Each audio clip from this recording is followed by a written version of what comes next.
We're also watching everything else happening at the Capitol, including this morning, the New York Times editorial board asking this question: why did Republicans storm it? Here's one possible answer from our NBC News First Read team: because the GOP is running on empty. Our political unit, Chuck Todd, Mark Murray, Carrie Dan, writing, if you want to know why House Republicans decided Wednesday to disrupt a deposition into the impeachment inquiry, it's probably because President Trump and the GOP are running out of defenses. Here's Congresswoman Jackie Speier. What happened yesterday was a high school prank by a bunch of 50-year-old white men. The Republicans are whining because the president is whining. And frankly, I think they did what they did yesterday because the president was whining that they weren't fighting for him hard enough. But the president liked the whole thing. Watch this. I think this showed full support for the president. He was happy to see it happen. He was very supportive of it, as he should be. The Republican who led that charge is joining me now, Florida Congressman Matt Gaetz. He sits on the Judiciary and Armed Services Committees and is joining us now from Florida. Congressman, it's great to have you back on the show. Thank you. Thanks, Hallie. My IFB wasn't really clear. Did Jackie Speier identify my race and my gender in the context of my activities as a member of Congress yesterday? I think you heard her soundbite. I want to give you the chance to respond. Go ahead. Well, no, did she say it was that we were a bunch of white men? What does the fact that we are white men have to do with our desire to represent the millions of constituents that we serve? I mean, I was deeply offended by that. Like, when Jackie Speier walks in a room, I don't sit there and say, you know, a white woman came in, or when someone of a different race or ethnicity comes in. This is the type of identity politics from the left that seems to permeate any substantive or procedural argument that they make. And it's sickening to me that that is how we would be thought of. The people we serve are diverse, and it's really kind of sickening. Let me talk about the substantive piece of it then, because there are two pieces of this, right? And by the way, Congressman, I want to talk to you about Turkey and Syria, so I'm going to ask you to leave me some time for that in this discussion. But I want to start with sort of the process. Why don't we start with that? What are your thoughts on Turkey and Syria? We started on this conversation on the idea that Republicans walked into this secure area of the Capitol yesterday, including some Republicans who could have just gone in and participated as members of those committees as the rules allowed. So what was the point of this? Was this really anything more than a stunt? The point was to highlight the true due process inequities that are damaging the Congress and damaging the institution of the presidency. I don't think Democrats have answered the question yet. Why is Donald Trump getting less due process than President Clinton got or than Richard Nixon got? So that was our objective. I'm on the Judiciary Committee. But what do you mean by that? Because some of the members of Congress...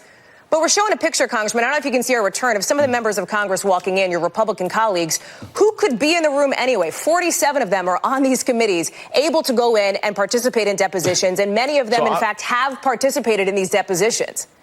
Right. Well, so I'm speaking for myself. I tried to go in last week as a member of the Judiciary Committee, and that's a reasonable thing to do. It was on September 12th that Jerry Nadler, the chairman of the Judiciary Committee, said, I am hereby launching the impeachment inquiry, the impeachment investigation. So I think the bizarre element here is that you would exclude members of the committee that launched the impeachment inquiry from the factual development that Adam Schiff is trying to do in secret, aided by selective leaks and then misrepresentations about the whistleblower, his contact with the whistleblower, and the transcript from President Trump and President Zelensky. So I think that's why we were trying to get in there. But, like, I only speak for myself. I should be allowed in that room as a member of the Judiciary Committee, as a member of the Armed Services Committee, and they wouldn't let us in. And it begs the question, what are they hiding?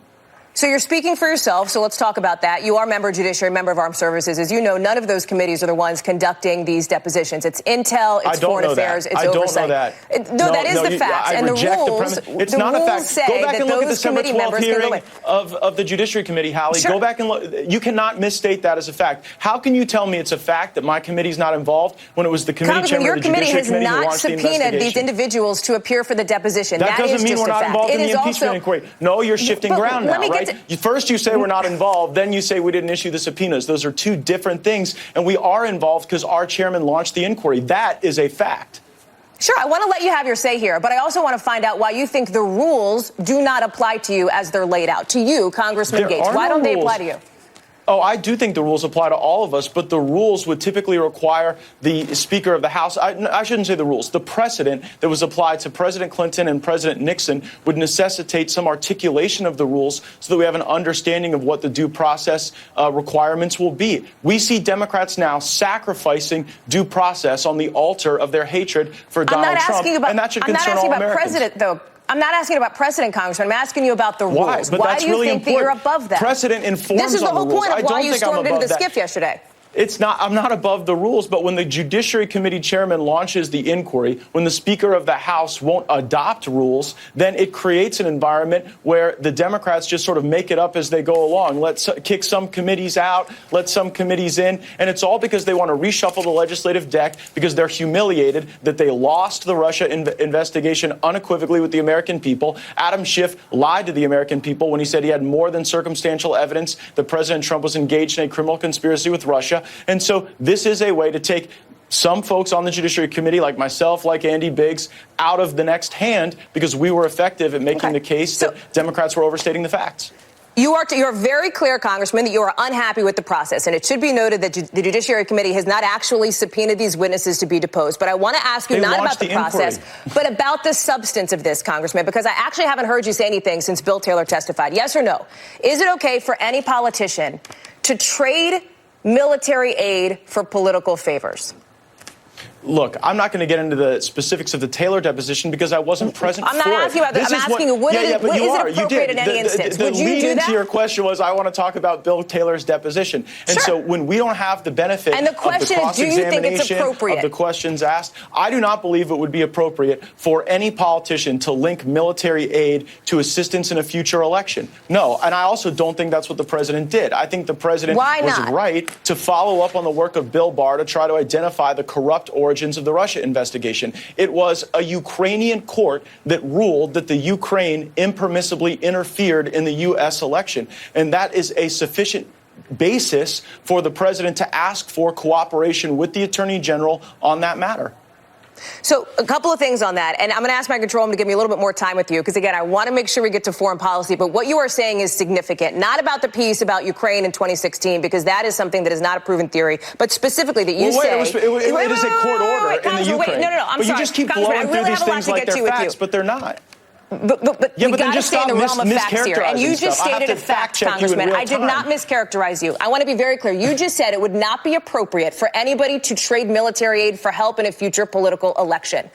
Yeah. It appears from the testimony that we have seen reported publicly from the witnesses here, from the selective leaks provided by Adam Schiff that aren't subject to cross-examination. No, see, like, you're playing the game here, Do you Hallie. dispute the facts? You're playing the game where they selectively leak stuff that is not subject to cross-examination, rigorous review, check against documents and timelines. And by the way, when they had to do this in open in the Russia investigation with Mueller, with Lewandowski, Democrats looked terrible. And now they're trying to do things in secret so we can have interviews like this so that you can cherry pick elements of leaked testimony and then ask me about them when I wasn't in there. You didn't see the testimony. And more importantly, we're unable to see how those statements hold up against cross-examination. So the substance of his analysis is very difficult if we are not able to have some standardized due process that is predictable and provides clarity.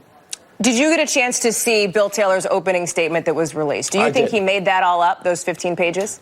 I would love to have the chance to cross-examine Taylor on those claims or even to observe my colleagues cross-examining Taylor. But this is the new Adam Schiff strategy. Your colleagues can cross-examine him. Your Republican colleagues have been in the room, I don't have the benefit of those questions and answers. Right. So you don't trust your Republicans on these committees? No, I want to see the consequence of their work, right? Like, it's they put out their opening statement. We engage in cross-examination. You want to ask me about the opening, but I don't have the benefit of the cross-examination to be able to test the allegations made in the opening statement. And that is all by design. It is not an accident that you and I are here having this interview on terms that are very favorable to the Adam Schiff theory of the case, because when John Ratcliffe asks questions that I think poke holes in the allegations that Taylor made, we don't get the benefit of those. Because you know what? They weren't leaked and they weren't in front of the American people, and that's the problem.